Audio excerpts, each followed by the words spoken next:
Subscribe कीजिए शब्द सम्राट news channel को और बेल आइकन को भी दबाइए लेटेस्ट न्यूज सबसे पहले देखने के लिए।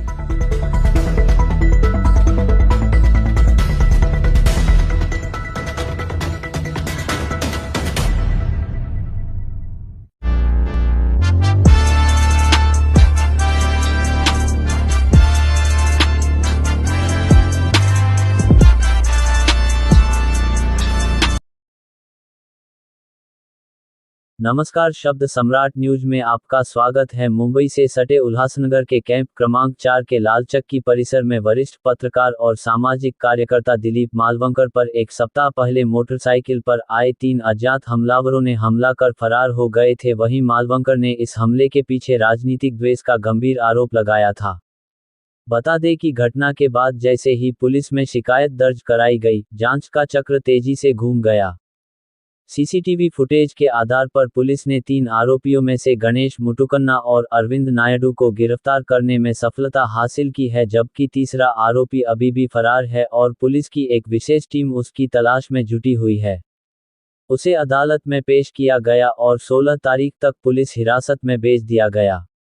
इस पूरे मामले की जांच सहायक पुलिस आयुक्त अमोल कोहली के मार्गदर्शन में चल रही है।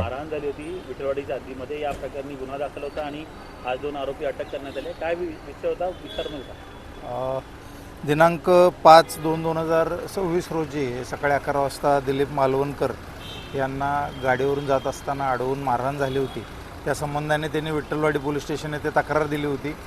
सदर तक्रारीवरून विठलवाडी पोलीस स्टेशन येथे भारतीय न्याय संहिताचे कलम 117, 351, 126, 3(5) आणि महाराष्ट्र प्रसारमाध्यम व्यक्ती हिंसा आणि मालमत्तेचे नुकसान प्रतिबंध अधिनियम कलम 4 नुसार आपण गुन्हा दाखल केला होता।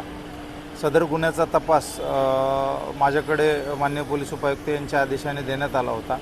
सदर तपासादरम्यान आम्ही सीसीटीव्ही फुटेजचे अवलोकन करून 2 संशयित आरोपींना अटक केलेली आहे।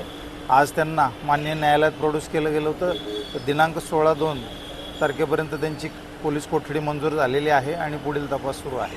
तर या प्रकरणामध्ये काही पॉलिटिकल लोकांची इन्व्हॉल्वमेंट असल्याची आरोप मालवणकर यांनी केले होते, त्याच्यात काही तथ्य आढळलं आहे का? त्यांनी त्यांच्या फिर्यादमध्ये जरी तसं नमूद केलं असेल तरी सध्या त्याच्यावर तपास चालू आहे। सध्या रिमांडमध्ये आरोपी मिळालेले आहेत। पुढील आरोपींच्या विचारपूस केल्यानंतर त्यामध्ये तपासात जे निष्पन्न होईल त्याबद्दल आपल्याला माहिती देण्यात येईल। या हल्ल्यामागचं नक्की कारण काय आलं आहे? अद्याप तो अजून एक आरोपी अटक होणं बाकी आहे। ते 3 आरोपी अटक झाल्यानंतर तपासात निष्पन्न होईल। सध्या विचारपूस प्राथमिक स्तरावर आहे। तर या आरोपींवर यापूर्वी काही गुन्हे दाखल आहेत का? आहे। यामध्ये जे 2 आरोपी अटक आहेत त्यातल्या एका आरोपीवरती एक रॉबरीचा आणि एक मारहाणीचा गुन्हा कोळशेवाडी पोलीस स्टेशन येथे यापूर्वी दाखल आहे।